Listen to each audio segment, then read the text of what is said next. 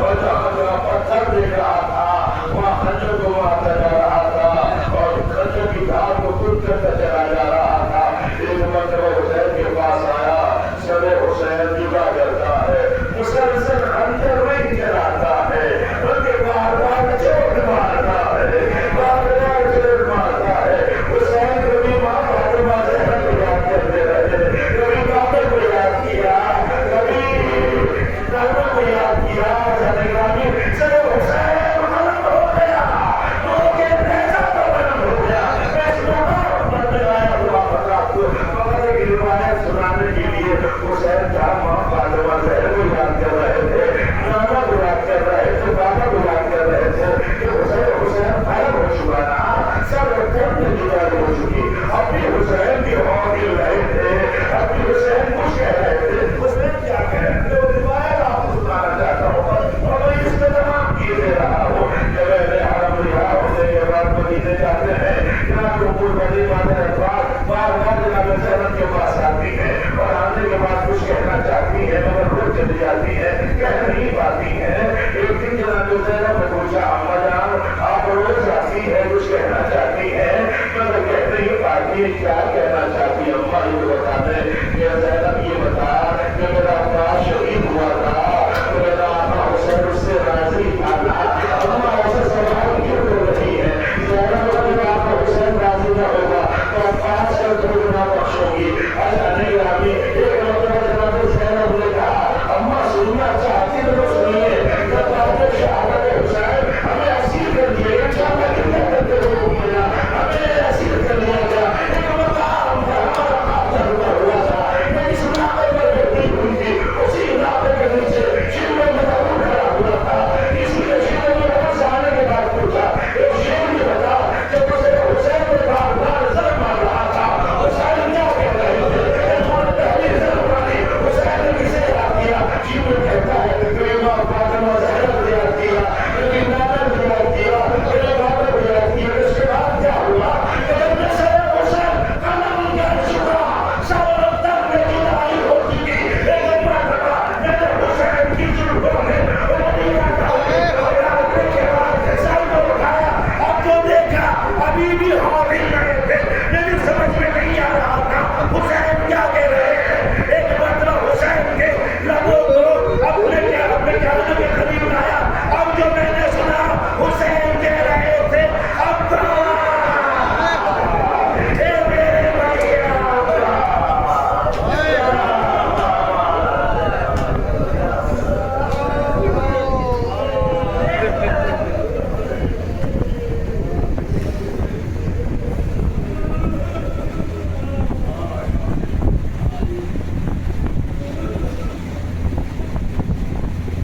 Gracias.